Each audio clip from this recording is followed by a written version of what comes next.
भवतां सर्वेषां संस्कृत ईपीजी पाठशालायां स्वागतमस्ति। अहं यदुवीरस्वरूपशास्त्री राष्ट्रीयसंस्कृतसंस्थानस्य लखनऊ परिसरे व्याकरणविभागे अध्यापकोऽस्मि।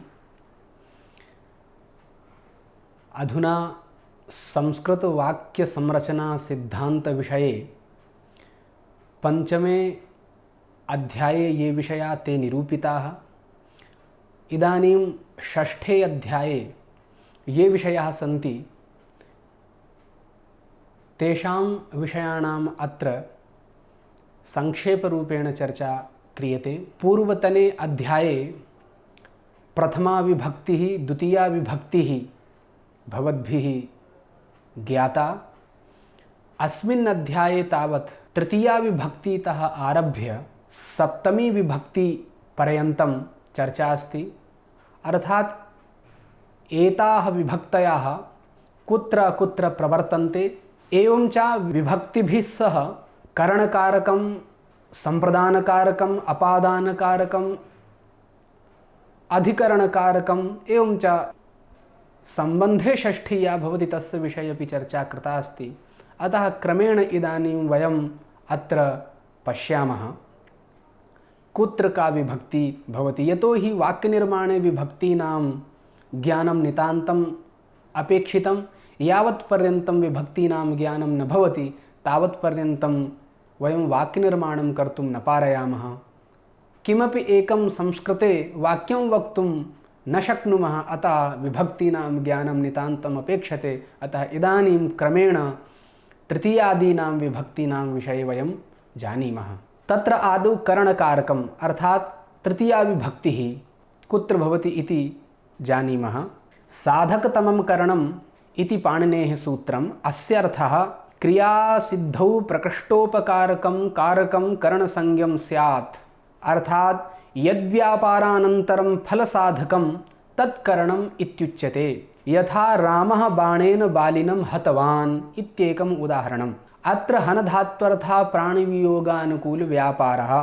तद्व्यापाराश्रयः रामः भवति, अतः तस्य कर्तृसंज्ञा जायते। प्राणवियोगरूपं फलं बालिनी अस्ति, अतः बालिनः फलाश्रयत्वात् कर्मसंज्ञा भवति। धनुषः मुक्तः बाणः गच्छन् बालिनं प्रविशति, ततः समनन्तरमेव प्राणवियोगः बालिन जायते। अतः बाणस्य प्रवेशन व्यापार समनन्तरमेव प्राणवियोग रूपफलम् उत्पद्यते।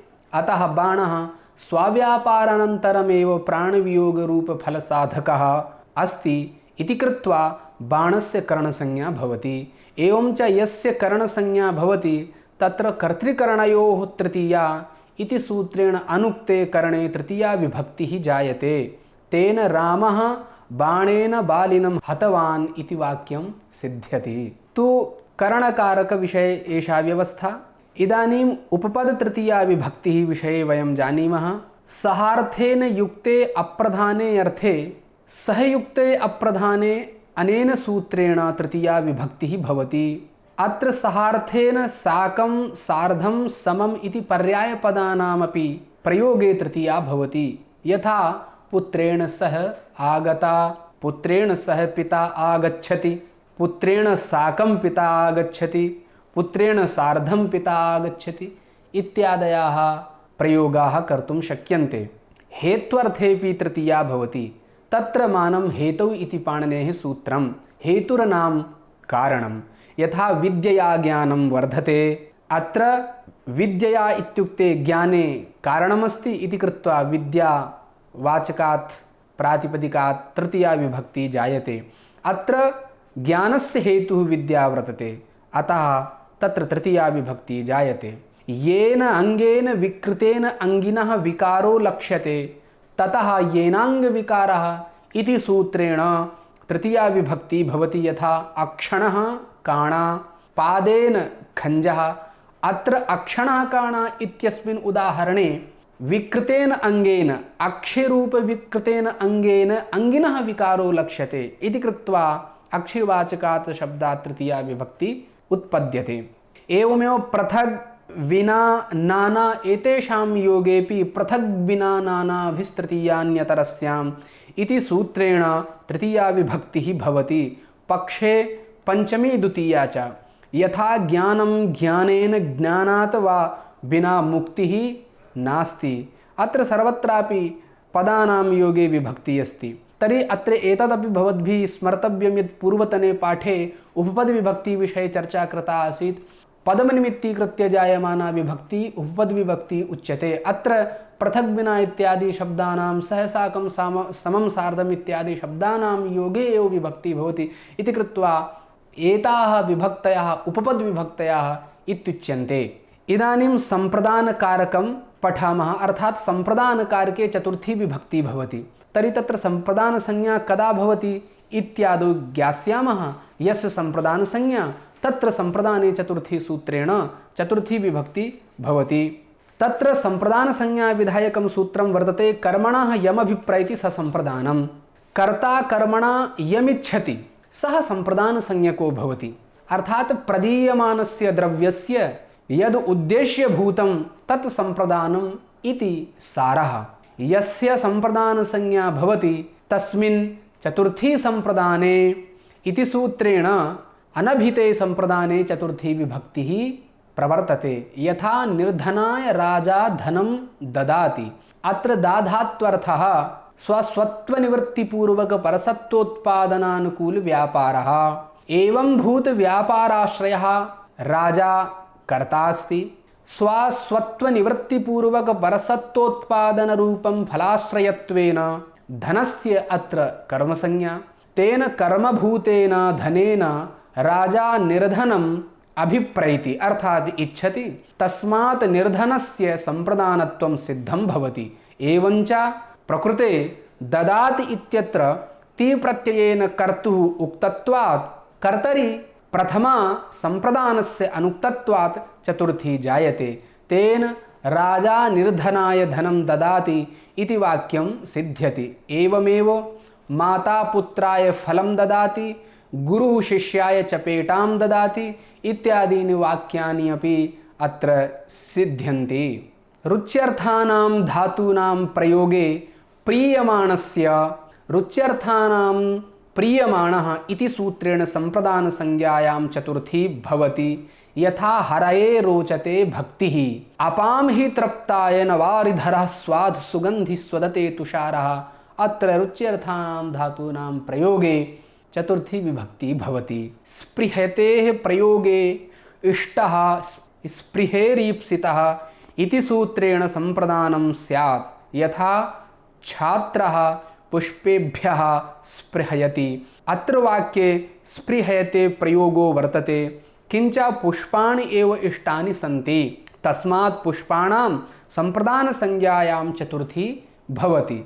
क्रुध्यति, द्रुह्यति, ईर्ष्यति, असूयति एतेषां धातूनां प्रयोगेपि क्रुधद्रुहेर्ष्यासूयार्थानां यं प्रतिकोपः इति सूत्रेण यं प्रतिकोपादयः तत्सम्प्रदानं भवति। सम्प्रदाने च चतुर्थी विभक्ति यथा क्रमेण उदाहरणानि।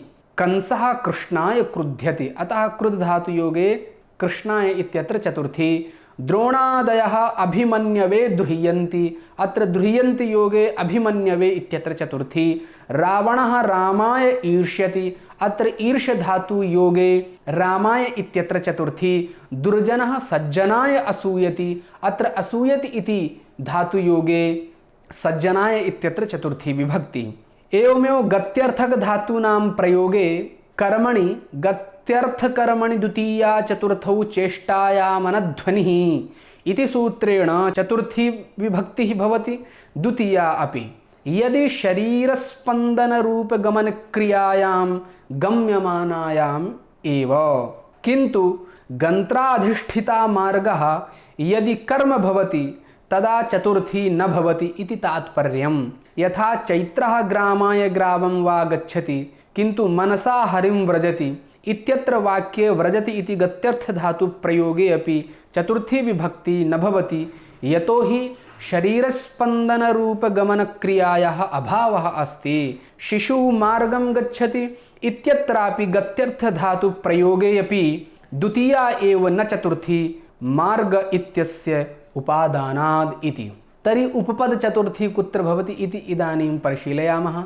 नमः, स्वस्ति, स्वाहा, स्वधा, अलम, वषट् एतेषां शब्दानां योगे नमः, स्वस्ति, स्वाहा, स्वधा, अलम, वषट् योगाच्च इति सूत्रेण चतुर्थी विभक्तिः प्रवर्तते। यथा अत्र क्रमेण उदाहरणानि। गुरवे नमः, नमायोगे गुरवे नमः, स्वस्ति योगे छात्रेभ्यः स्वस्ति, स्वाहा इति योगे अग्नये स्वाहा, स्वधा योगे पितृभ्यः स्वधा, अलम इत्योगे ईश्वरः दैत्याय अलम, वषट् योगे इंद्राय वषट् इति गेयम्। अत्र अलम इति शब्दः समागतः। अत्र अलम इत्यस्य अर्थः प्रभुः शक्तः समर्थः। अन्यत्र अलम इति निषेधार्थेऽपि वर्तते। निषेधार्थे तु तृतीया विभक्ति भवति। यथा अलम विस्तरेण, अलम भोजनेन, अलम महीपाल तव श्रवेण इत्यादयाः प्रयोगाः सन्ति। तत्र अलम इति पदं निषेधार्थे वर्तते, अतः तत्र सर्वत्रापि तृतीया भवति। अस्मिन् सूत्रे नमः, स्वस्ति, स्वाहा, स्वधा, अलम, वषट् योगाच्च अत्र सूत्रे यद् नमः इति पदमस्ति तत्पदं तु शक्तः समर्थः इत्यस्मिन् अर्थे वर्तते। अत एव उदाहरणं दत्तम्। ईश्वरः दैत्याय अलम, अर्थात् ईश्वरः दैत्याय शक्तः समर्थः प्रभुः वर्तते इति अभिप्रायः। तादर्थे उपकारोपकारक भाव संबंधे विवक्षिते उपकार्यवाचकात् तादर्थे चतुर्थी वाच्या इति वार्तिकेन चतुर्थी भवति। यथा यूपाय दारु, कुंडलाय स्वर्णम् इत्यादयः अत्र प्रयोगाः कर्तुं शक्यन्ते। अधुना अपादानकारकम्, अपादाने च पंचमी विभक्ति भवति। अतः पंचमी विभक्तेः प्रयोगः कुत्र भवति इति वयं जानीमः।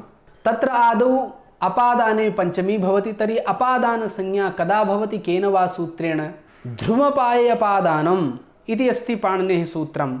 अनेन सूत्रेण अपादान संज्ञा भवति। अपायः नाम विश्लेषः, ध्रुवं नाम अवधिभूतम्। अपाये साध्ये यद् अवधिभूतं कारकं तत् अपादान संज्ञकं भवति। विभागाश्रयः अपादानं भवति इत्याशयः। यथा पात्रात् जलं पतति, अत्र पतधात्वर्थः अधोदेश संयोगानुकूल व्यापारः, पतनक्रियाश्रयः जलं कर्तृ, अवधिभूतं विभागाश्रयं पात्रम्, अतो जलस्य अपादानत्वम् अपादाने पंचमी इति सूत्रेण अनुक्ते अपादाने पंचमी विभक्तिः प्रवर्तते। यत्र अपादान संज्ञा भवति तत्र द्वयोः संयुक्तयोः विभागः जायते। यथा अत्र प्रकृतस्थले पात्रजलयोः संयुक्तयोः विभागः जातः। अत्र एकः प्रश्नः समुदेति, विभागस्य द्विनिष्ठत्वात् पात्रस्य एव अपादान संज्ञा कुतो न जलस्यापि अपादान संज्ञा स्यात् इति चेत् उच्यते। जलम यथा विभागाश्रयः तथा पतनक्रियाश्रयः अपि, अतः विभागाश्रयत्वात् जलम अपादान संज्ञकम्, पतनक्रियाश्रयत्वात् कर्तृसंज्ञकमपि। एकस्य एव द्वयोः संज्ञयोः प्रसक्तौ परसंज्ञा एव कर्तव्या इति नियमः। अष्टाध्याय्याम् अपादान संज्ञायाः अपेक्षया कर्तृसंज्ञा एव परा, अतः पर्णस्य कर्तृसंज्ञा एव न तु अपादान संज्ञा। अत्र प्रमाणं विप्रतिषेधे परम कार्यम् इति सूत्रम्। एवमेव धावतो अश्वात् पतति, ग्रामात् आयाति इत्यादीन् अपि उदाहरणानि गेयानि। इतोपि जुगुप्सा विराम प्रमादार्थक धातुभिः योगे जुगुप्सा विराम प्रमादार्थानाम् उपसंख्यानम् इति वार्तिकेन जुगुप्सा विषयस्य, विराम विषयस्य, प्रमाद विषयस्य च अपादान संज्ञा भवति। यथा पापात् जुगुप्सते, अधर्मात् विरमति, धर्मात् प्रमाद्यति इत्येवं प्रयोगाः भवन्ति। भयार्थानां त्राणार्थानां च प्रयोगे भयहेतुः भीत्रार्थानां भयहेतुः इति सूत्रेण अपादानं भवति। ततश्च अपादाने पंचमी विभक्तिः। यथा चोरात् बिभेति, दुर्जनात् रक्षति इत्यादयः प्रयोगाः। नियमपूर्वक विद्या स्वीकारे वक्तुः आख्यातोपयोगे इति सूत्रेण अपादान संज्ञा भवति। अपादाने च पंचमी विभक्ति यथा शिष्यः उपाध्यायाद् अधीते इति अत्र उदाहरणम्। जायमानस्य हेतुः जनीकर्तुः प्रकृतिः इति सूत्रेण अपादानं भवति यथा ब्राह्मणः प्रजाः प्रजायन्ते इति। इदानीम् उपपद पंचमी विभक्ति विषये जानीमः। अन्य आरात इतर ऋते दिक् शब्दः अंचुत्तरपद आच आहि इत्येभिर्योगे अन्य आरात इतर ऋते दिक् शब्दांचुत्तरपद जाहि युक्ते इति सूत्रेण पंचमी विभक्तिः प्रवर्तते। यथा अत्र क्रमेण उदाहरणानि। अन्य शब्दस्य योगे विश्वविद्यालयात् महाविद्यालयः अन्यः। आरात शब्द योगे ग्रामात् आरात वनमस्ति। आरात शब्दः समीपार्थे दूरार्थे च प्रयुज्यते। अर्जुनात् कार्तवीर्यार्जुनः इतरः अस्ति। इतरः नाम भिन्नः। ज्ञानात् ऋते मुक्तिः नास्ति। ऋते इति शब्दयोगे पंचमी। पूर्व शब्दयोगे ग्रामात् पूर्वः विश्वविद्यालयः। अंचुपद उत्तरे अंचुपदोत्तर प्रयोगे ग्रामात् प्राक्। एवमेव आच् प्रत्यान्तः ग्रामतः दक्षिणा। आहि प्रत्यान्तः नगरात् दक्षिणाहि इति इमानि उदाहरणानि भवन्ति। कार्तिक्यः प्रभृति इति भाष्यप्रयोगात् प्रभृत्यर्थयोगे अपि पंचमी विभक्तिः भवति। यथा सोमवासरात् प्रभृति अवकाशो अस्ति। ग्रामात् आरभ्य वृक्षाः सन्ति। एवं उदाहरणानि ज्ञेयानि। बहिर्योगे पंचमी विभक्ति भवति। एतदर्थं किमपि सूत्रं कारकप्रकरणे नास्ति, तथापि ज्ञापितमस्ति। ग्रामात् बहिः वनमस्ति अर्थात् बहिर्योगे पंचमी विभक्तिः भवति। पृथग् विना नाना इत्येभिर्योगे पृथग् विना नानाभिस्तृतीयान्यतरस्यामिति सूत्रेण तृतीया विभक्ति भवति। पंचमी द्वितीये च। पंचमी विभक्तिः द्वितीया विभक्तिश्च प्रवर्तते। यथा ईश्वराद् विना नान्या गतिः। ईश्वरम् ईश्वरेण विना नान्या गतिः। अतः अत्र बिना योगे तावत् तिस्राः विभक्तयः फलन्ति। पंचमी विभक्तिः, तृतीया विभक्तिः, द्वितीया विभक्तिश्च। गुणे हेतौ च विभाषा गुणे स्त्रियामिति सूत्रेण पंचमी विभक्तिः तृतीया विभक्तिश्च भवति। यथा आलस्यात् आलस्येन वा शनैः शनैः याति। अत्र आलस्यमिति गुणवाचकः शब्दः। पर्वतः वह्निमान् धूमात्। अत्र वह्निज्ञानस्य हेतु धूमः वर्तते, तस्मात् धूमवाचकात् शब्दात् पंचमी विभक्ति भवति। दूरान्तिकार्थैः षष्ठ्यन्यतरस्याम् इति सूत्रेण षष्ठी विभक्ति पक्षे पंचमी विभक्तिश्च भवति। यथा ग्रामस्य ग्रामात् वा दूरं वनं, गृहस्य गृहात् वा अन्तिकम् आपणम् इत्यादीनि उदाहरणानि ज्ञेयानि। एवं च अत्र पंचमी विभक्तिः समाप्नोति। अधुना षष्ठी विभक्तिः कुत्र भवति इति विषये जानीमः। व्याकरणशास्त्रे षष्ठी तावत् द्विधा अवलोक्यते। एका कारकषष्ठी, अपरा च शेषषष्ठी। शेषषष्ठी इत्यस्य कृते एव सम्बन्धसामान्यषष्ठी इति व्यवहारो दृश्यते। केषाञ्चन कृदन्तपदानां योगे कर्तरि षष्ठी कर्मणि षष्ठी च प्रतिपादिता, सा एव षष्ठी कारकषष्ठी व्यवह्रियते। लोके षष्ठ्या कारकत्वं नास्ति इति व्यवहारो दृश्यते। स च व्यवहारः शेषषष्ठ्या कारकत्वं नास्ति इति अभिप्रायेणैव। शेषषष्ठी, तत्र आदौ शेषषष्ठी कुत्र प्रवर्तते? शेषषष्ठ्यन्तस्य पदस्य वाक्येषु कथं प्रयोगः इति क्रमेण विचारयामः। अत्र इयं जिज्ञासा समुदेति को नाम शेषः। अत्र समाधानं षष्ठी शेषे इति सूत्रे भट्टोजीदीक्षितेन कारकप्रातिपदिकार्थव्यतिरिक्तः सस्वामिभावसम्बन्धः शेषः इत्युक्तम्। अर्थात् कर्मकर्तृकरणादि षड्भ्यः कारकेभ्यः प्रातिपदिकार्थाच्च अन्यः यः स्वस्वामिभावसम्बन्धः जन्यजनकभावसम्बन्धः अवयव अवयवीभावसम्बन्धादया शेषा भवन्ति। तथा च कर्मादिकारकेषु द्वितीयादयो विभक्तयः जायन्ते। प्रातिपदिकार्थे तु प्रथमा प्रवर्तते। स्वस्वामिभावादिसम्बन्धे तु षष्ठी विभक्ति प्रवर्तते। यथा राज्ञः पुरुषः, अत्र राजसम्बन्धी पुरुषः इति बोधो भवति। अत्र अर्थे राजा विशेषणं भवति, पुरुषश्च विशेष्यः भवति। अतः विशेषणवाचकात् अर्थात अप्रधानात् एव षष्ठी भवति न तु प्रधानात्। अत्र उदाहरणे राजपुरुषयोः सेवकस्वामी संबंधो वर्तते। देवदत्तस्य पुत्रः अत्र तु अप्रधानवाचकात् देवदत्तात् षष्ठी जायते।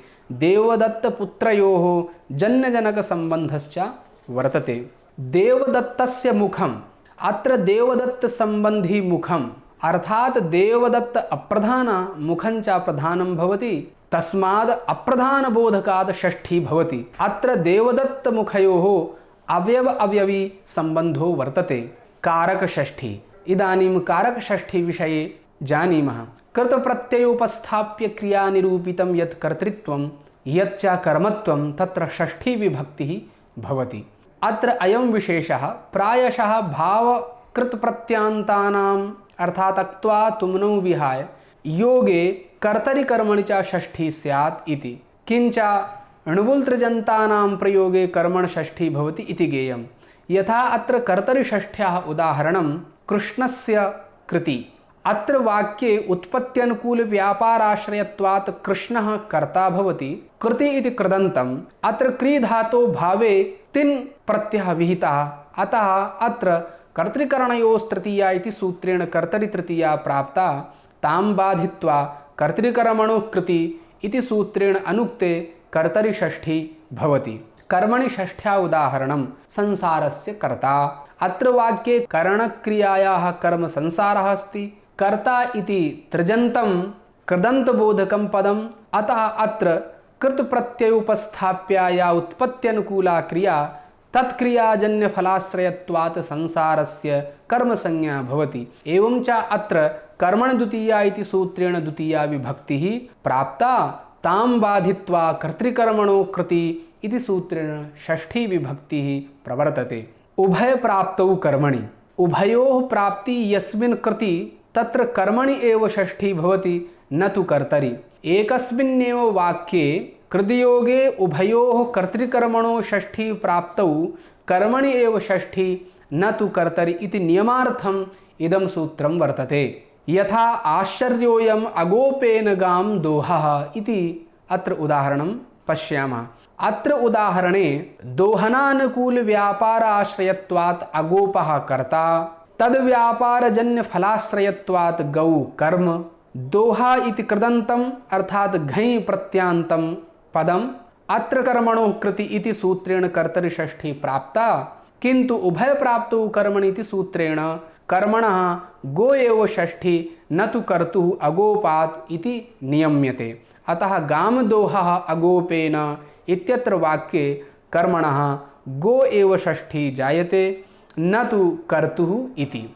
इतोपि कुत्र षष्ठी विभक्ति इति चेत् अक्तस्य च वर्तमाने इति पाणिनेः सूत्रम्, अर्थात् वर्तमानार्थस्य अक्तप्रत्ययस्य योगे षष्ठी विभक्तिः भवति। अयञ्च अक्तप्रत्ययः भूतार्थे एव भवति इति न, क्वचित् वर्तमानार्थेपि। यथा श्लोकः पठितः वर्तमाने अर्थे यथा सर्वेषाम् इष्टः, आदिकर्मार्थे यथा कटं कृतः, कालसामान्ये अर्थे यथा छात्रस्य हसितम् इत्येषु अर्थेषु विहिता वर्तते। आदिकर्मार्थे उदाहरणं यथा कटं कृतः।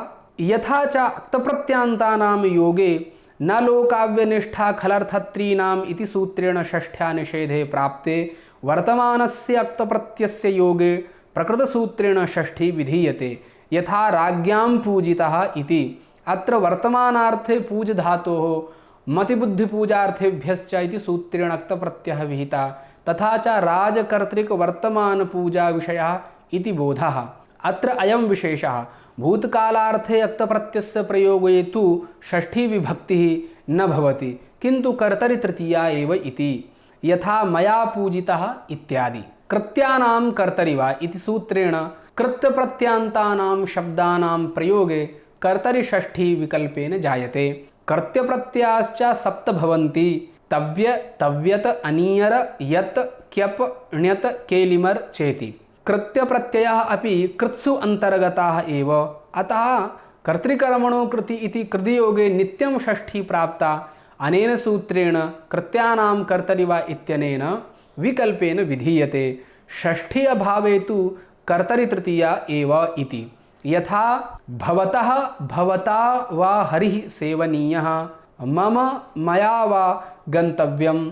तत्र एकं प्रसिद्धं गीतमस्ति, लोकहितं मम करणीयम्।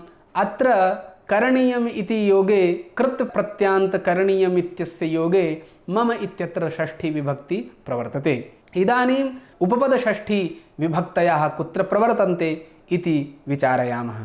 तुल्यार्थैः योगे तुल्यार्थरतुलोपमाभ्यां तृतीयान्यतरस्याम् इति सूत्रेण तृतीया विभक्तिः विकल्पेन भवति। पक्षे षष्ठी विभक्तिरपि यथा कृष्णेन तुल्यः इत्यपि वक्तुं शक्यते। अर्थात् तुल्य शब्दयोगे तृतीया षष्ठी च विभक्ति भवति। एवमेव कृष्णेन सदृशः, कृष्णस्य सदृशः, कृष्णेन समः, कृष्णस्य समः इत्यादयः अपि प्रयोगाः कर्तुं शक्यन्ते। दूरान्तिकार्थैः शब्दैः योगे दूरान्तिकार्थैः षष्ठ्यन्यतरस्यामिति सूत्रेण षष्ठी विभक्ति भवति। पक्षे पंचमी विभक्तिरपि प्रयोक्तुं शक्यते। यथा ग्रामस्य ग्रामात् वा दूरं वनमस्ति, अर्थात् दूर शब्दस्य योगे षष्ठी पंचमी च वक्तुं शक्यते। जाति गुण क्रिया संज्ञाभिः समुदायात् एकदेशस्य पृथक्करणं निर्धारणम् इत्युच्यते। एवं च यस्मात् निर्धारणं तस्मात् यतश्च निर्धारणम् इति सूत्रेण षष्ठी विभक्तिः सप्तमी विभक्तिश्च भवति।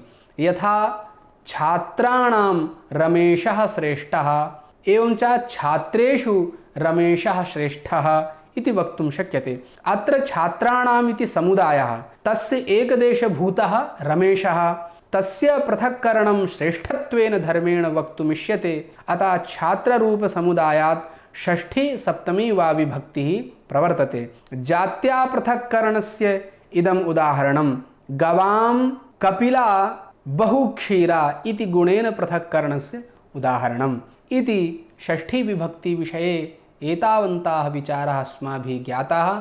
अधुना अधिकरणकारकं विषये विचारः प्रस्तूयते। तत्र आदौ किं नाम अधिकरणं, यतोहि यत्र अधिकरणं तत्र सप्तमी विभक्तिः। कर्तृकर्मवृत्तिक्रियायाः आधारः अधिकरणसंज्ञकः स्यात् इति अत्र अधिकरण आधारोधिकरणम् इति सूत्रस्य अर्थः। अर्थात् कर्तरि विद्यमानायाः क्रियायाः कर्मणि विद्यमानायाः क्रियायाः वा आधारः अधिकरणसंज्ञां लभते इति भावः। सप्तम्यधिकरणे च इति सूत्रेण अनुक्ते अधिकरणे सप्तमी विभक्तिः प्रवर्तते। कर्तृवृत्तिक्रियायाः उदाहरणं भक्तः कटे आस्ते। अत्र आसधात्वर्थः यदि किंचित् देशसंयोगानुकूल व्यापारः, आसन व्यापार आश्रयस्य भक्तस्य कर्तृसंज्ञा। कर्तरि भक्ते वर्तमानायाः क्रियायाः आधारः कटः अस्ति, तस्मात् कटस्य अधिकरणसंज्ञा भवति। तस्मात् कटे सप्तमी विभक्तिः भवति। कर्मवृत्तिक्रियायाः उदाहरणं यथा पाचकः स्थाल्याम् ओदनं पचति। अत्र एवं समन्वयः पचधात्वर्थः विक्लित्यनुकूल व्यापारः, तादृश व्यापार आश्रयत्वात् पाचकस्य कर्तृसंज्ञा भवति। विक्लित्य रूप फलाश्रयत्वात् तण्डुलस्य कर्मसंज्ञा भवति। कर्मसंज्ञके तण्डुले विद्यमानस्य विक्लित्य रूप फलस्य आधारः स्थाली वर्तते, अतः स्थाल्याः अधिकरणसंज्ञा भवति। तथा च अधिकरणे सप्तमी विभक्तिः जायते। अत्र विषये सर्वत्र परम्परया क्रियाया फलस्य वा आधारायो अधिकरणसंज्ञाः भवन्ति इति वेदितव्यम्। अयं च आधारस्तावत् त्रिधा वर्तते, अर्थात् आधारोऽधिकरणम् इति सूत्रेण आधारस्य अधिकरणसंज्ञा विधीयते। अयं च आधारः संस्कृतवाङ्मये त्रिधा अवलोक्यते। प्रथमः औपश्लेषिकाधारः, वैषयिकाधारः, अभिव्यापकश्चेति। तत्र औपश्लेषिकाधारः नाम एकस्मिन् देशे व्याप्तिरूपो भवति, किंच एषः आधारः संयोगसम्बन्धनिमित्तकः समवायसम्बन्धनिमित्तको वा भवति। अर्थात् आधारोऽयं स्वस्य एकदेशव्याप्तिरूपेण भवति, न तु सकल अवयव्याप्तिरूपः इति। यथा आसने शेते इत्यत्र आसनं शयनक्रियायाः आधारः, परन्तु शयनक्रिया आसनस्य एकस्मिन्नेव देशे भवति, न तु सम्पूर्णे आसने। किंच अत्र आसनशयनक्रिययोः सम्बन्धस्तावत् संयोगसम्बन्धः एव तथा च अयम् औपश्लेषिक आधारः इति व्यवहारः। पाचकः स्थाल्यां तण्डुलं पचति इत्यत्र वाक्ये स्थाली इत्यपि औपश्लेषिकाधारस्य उदाहरणम् इति ज्ञेयम्। इदानीं वैषयिकाधारः विषयितादिसंसर्गनिमित्तको भवति। अत्राधारे संयोगसमवायरूपसम्बन्धयोः नावसरः, किन्तु विषयतासम्बन्धेन बुद्धौ यत्तिष्ठति तद् वैषयिकः आधारः इति ज्ञेयम्। किंच औपश्लेषिक अभिव्यापकाभ्याम् अन्यः सर्वोऽपि आधारः वैशिका आधारः।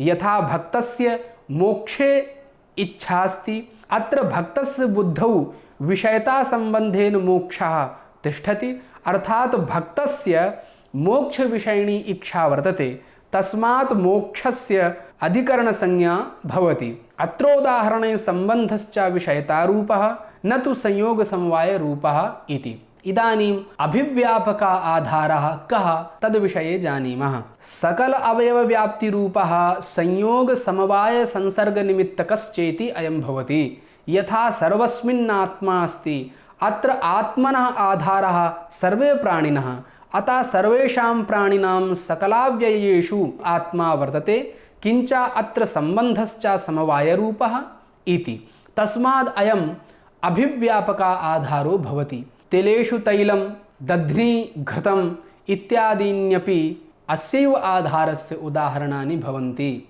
अधुना उपपद सप्तमी विभक्तिः इति विषये विचार्यते। यस्य च भावेन भावलक्षणम् इति पाणिनीसूत्रेण यस्य क्रियया क्रियान्तरं परिलक्ष्यते ततः सप्तमी विभक्तिर्भवति, अर्थात् ज्ञापक क्रियाश्रयत्वात् सप्तमी जायते। अस्य सूत्रस्य प्रवृत्तौ क्रियाद्वयं भवति। तत्र च एकस्याः क्रियायाः कालः ज्ञाता भवति, अपरस्याः क्रियायाः कालः अज्ञातो भवति। तयोः क्रिययोः ज्ञातकालक्रियया अज्ञातकालक्रिया ज्ञापिता भवति। एवं च ज्ञातकालक्रिया ज्ञापिका अज्ञातकालक्रिया ज्ञाप्या इति बोध्यम्। तत्र ज्ञातकालक्रियाश्रयत्वात् सप्तमी भवति। अज्ञातकालक्रियाश्रयः कर्ता कर्म वा भवति। यथा गोषु दुह्यमानासु गोस्वामी गतः इत्येकम् उदाहरणम्। अत्र उदाहरणे दोहनरूपा क्रिया गमनरूपा च क्रिया इति क्रियाद्वयं वर्तते। कश्चित् पृष्टवान् कदा गोस्वामी गतः, तदा उत्तरितं दुह्यमानासु गोषु गतः इति। अत्र दोहनक्रिया ज्ञाता अस्ति, तत् कालोऽपि ज्ञातः वर्तते। गमनक्रिया अपि ज्ञाता, किन्तु तत् कालः न ज्ञातः। अतः अज्ञातकालगमनक्रिया ज्ञातकालदोहनक्रियया ज्ञाप्यते। तस्मात् दोहनक्रिया ज्ञापिता गमनक्रिया च ज्ञाप्या। एवं च प्रकृतवाक्ये गावः ज्ञातकालज्ञापक्रियाश्रयाः, अतः गोशब्दात् सप्तमी विभक्तिः भवति। दुह्यमानासु इत्यत्र तु गोशब्दस्य विशेषणत्वात् विशेष्य एव सप्तमी। अत्र वाक्ये ज्ञापक्रिया कर्मगता दोहनक्रियायाः कर्मभूताः गावः भवन्ति इति बोध्यम्। एवमेव छात्रेषु अधीयानेषु अध्यापकः गतः इत्यपि एकं वाक्यमस्ति। अत्र तु अध्ययनक्रियायाः कालः ज्ञातः, गमनक्रियायाः कालश्च ज्ञातः, तथा च अध्ययनक्रिया ज्ञापिका गमनक्रिया च ज्ञाप्यास्ति। एवं च ज्ञातकालक्रिया आश्रयाः छात्राः भवन्ति, तस्मात् छात्रशब्दात् सप्तमी विभक्तिः भवति। अधीयानेषु इत्यत्र अपि विशेषणत्वात् विशेष्यवत् सप्तमी। अत्र वाक्ये कर्तृगता ज्ञापक्रिया तथा च अध्ययनक्रियाश्रया छात्राः कर्तारः भवन्ति। एवं रीत्या अत्र उपपद सप्तमी विभक्तिः समाप्तः। एवं च अस्मिन् अध्याये भवन्तः करणकारकं संप्रदानकारकं अधिकरणकारकं च ज्ञातवन्तः। एभिः सह षष्ठी विभक्ति विषये अपि भवद्भिः ज्ञातं। तत्र षष्ठी विभक्ति द्विविधा, कारकषष्ठी शेषषष्ठी। शेषषष्ठी विषयम् आदाय एव षष्ठ्याः कारकत्वं नास्ति इति व्यावहारः दृश्यते। एतेषां कारकाणां यः विषयः तं विषयं प्रतिपाद्य उपपदविभक्तयः कुत्र प्रवर्तन्ते तदपि प्रतिपादितम्। एवं च अयं षष्ठः अध्यायः अत्र समाप्नोति। धन्यवादः।